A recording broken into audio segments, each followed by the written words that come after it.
Бір отбасы көрдім. Құдай-ай, ұл болса да, қыз болса да перзент берші деп, күндіз-түні тілек тілеп отырған. Бір отбасыны көрдім. Күйеуі, Құдай-ай топырлатып 5 қыз бергенше, осылардың орнына бір ұл неге бермедің деп налып отырған. Бір отбасыны көрдім. Қартайған шағында рахатты қыздан көрген. Бір отбасыны көрдім. 10 ұл қыз бағып өсірсе де, жанында аузына су тамызар перзенті қалмаған. Барға қанағат, жоққа сабыр деген осы. Басың иіліп, белің бүгілген шақта, бәрібір жалғыз қалатын болсаң, онда перзент не керек? Мейлі ұл болсын, қыз болсын, жалғыз болсын, көп болсын, перзенттеріңіздің санасына берсін деп тілейік. 4-5 баласы болса да, шал кемпір болғанда, бала мен келіннің қызығын көре алмай, жалғыз тұратын шал кемпірлерді көрдім. Бір баласы болса да, әке-шешелерінің аяқ-қолдарын тигізбей, хан қылғандарды да білемін. Мен осы өмірде ең мықты, қайсар, сабырлы, шыдамды, еңбекқор жандарды көрдім. Ол күйеуі бақилық болған әйелдер. Алланың маңдайына жазған тағдырына мойынсұнып, болған іске болаттай берік боп, күйеуінің ошағының отын өшірмеймін, балаларына жетімдік көрсетпеймін, ешкімге алақан жайдырмаймын, ешкімге жалтақтамаймын деп, жастай жесір қалса да, балалары үшін қайта тұрмысқа шықпай, күн-түн демей тырмысып, еңбек етіп, ұлды ұяға, қызды қияға қондырып, оқытып, тоқытып, қиындыққа мойымай, балаларының бақыты үшін өз жастығын, өмірін құрбан еткен жесір аналарға тәнтімін.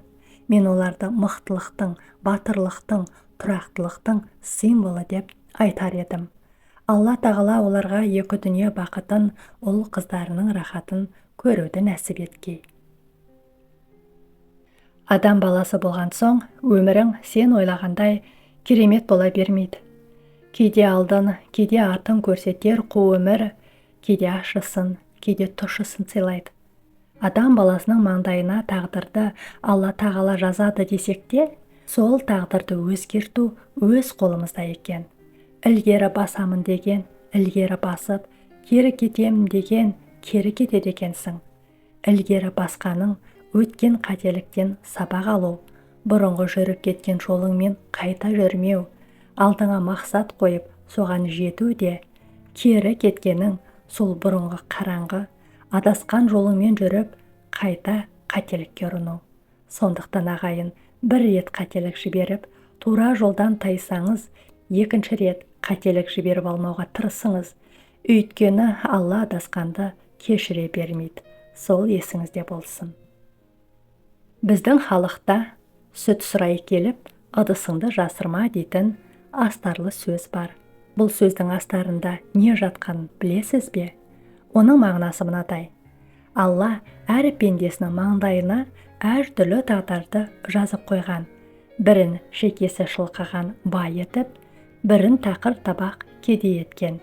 Егер сіз сол кедейдің санатынан боп қиналып жүрсеңіз де, сырт көзге бай боп көрінер болсаңыз, нағыз сүт сұрауға келіп, ыдысын жасырған адам болғаныңыз. Сіз білесіз бе, пенденің осы бір әрекетін Алланың қолдамайтынын, өйткені ар жағында жоқ боп тұрып, бар боп көріну нағыз көз бояушылық, жалған намыс және тәкаппарлық емес пе? Алла 12 мүшеңе саулық беріп тұрса, ақ адал еңбекпен, барлық пен байлыққа неге қол жеткізбеске? Алла адамға бір құрсақтан шыққан бауырын жүрегінің бір бөлшек етіп, қуанса қуанып, қиналса қиналып, қайғырса бірге қайғырсын, бас ауырып балтыры сыздаса қамқор болсын деп жаратты. Ал адамдар Алланың осы сыйына лайықты ма? Жоқ. Адамдар қазіргі заманда қатыгез, өз басын ойлайтын өзімшіл, безбүйрек болып кетті. Бауырға жаны ашымас түгілі, бауырының барына да шүкір етпейтін жағдайға жетті. Неге деп ойлайсыз? Өйткені адамның жүрегі тас боп қатып, көңілдері мұз боп суыды. Қызғаныштың, мейірімсіздіктің құрбаны болды. Адамды бұдан құтқаратын жалғыз жол Алладан қорқу, тәубеге келіп, жүректі иманға толтырып, тазарту деп ойлаймын. Алла имансыздықтан сақтасын тек. Ешкімге істегені үшін ашуланшы болма. Керісінше, саған опасыздық жасағандарға рахметіңді айт. Олар саған адал болуды үйретті. Өтірікшілерге де алғыс айт. Олар саған шындықты көруге көмектесті. Бақытсыздарға дұға ет. Олар саған бақыттылықтың не екенін тереңірек түсінуге септігін тигізді. Баршасын сүй. Әрқайсысы сенің өміріңе мән қосады. Өмір сонысымен қызық. Жамандықты құмға жаз, жел өшірер. Жақсылықты тасқа жаз, қалар мәңгі. Қазақта мынандай бір сөз бар. Алаған қолым береген деген. Бұл сөздің түпкі мағынасы қандай?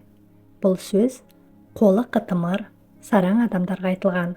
Сараң адам ол тек қана алғысы келетін, біреуден алғанды ұнатып, беруге келгенде қимай қалатындар. Мен оларға былай деп айтар едім.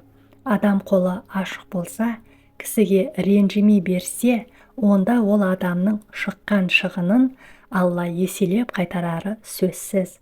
Бір қолыңмен алдың ба, екінші қолыңмен бер, сараңды қылма. Қызғанғанның қызыл етке бұйыруы мүмкін дер едім.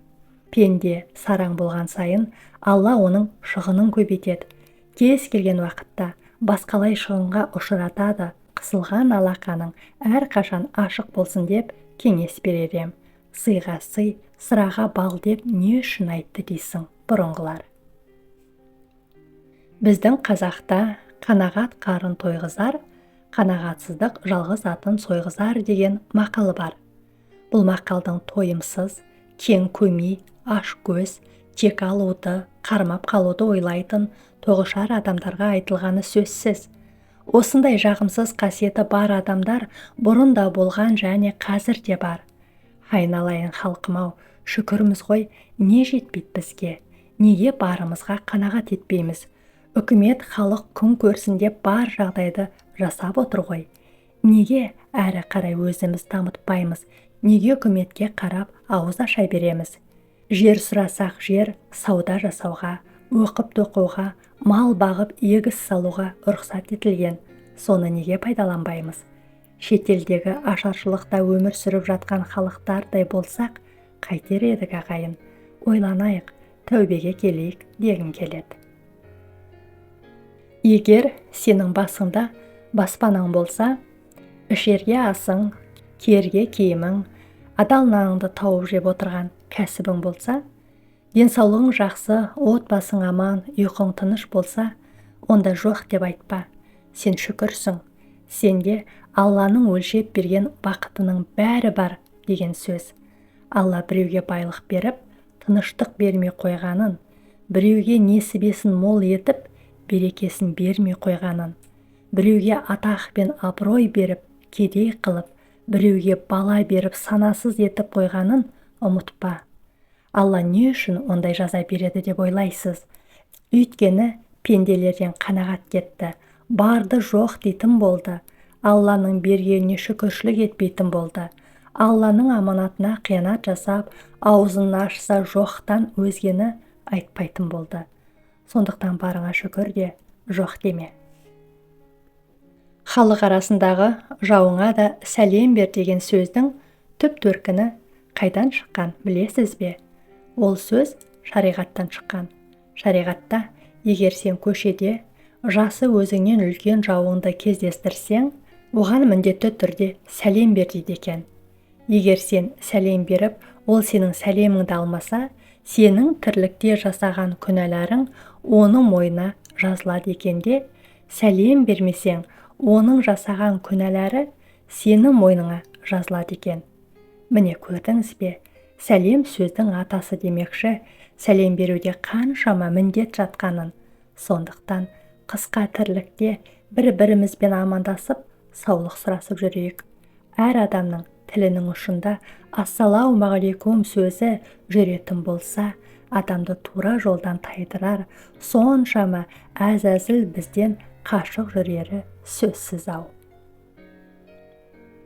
Қазақта асықпаған арбамен қоян алар деген нақыл сөз бар. Қиямет күнінің жақындағанның белгісі ме? Қазір уақыт тез өтеді. Таң атса күн батады. Сағат та, адамдар да асығыс. Неге екенін білмеймін, бір жерге барғанша, бір нәрсені көргенше, бірдеңені алғанша асығамыз. Бәріне асығыс шешім қабылдап, артынан өкініп, бармағымызды шайнап жатамыз. Осы асығыстықтың салдарынан өмір бойы орны толмас өкінішке ұрынып жатқанымыз қаншама. Сонда да асығуды қоймаймыз. Асыққан шайтанның ісі дейді қазақта. Сондықтан асығып аптықпай, қандай іс бастасақ та ақылмен, сабырмен, жеті өлшеп бір кесіп, ой елегінен өткізіп барып, шешім қабылдайық. Қазақта ауруын жасырған өлет деген нақыл сөз бар. Ол сөз өз мінін өзгеден жасырып, жоқ боп тұрса да бай боп көрінуге тырысатын, ішімдегіні біл, ешкімге сыр шашпаймын деп жүретін адамдарға айтылған.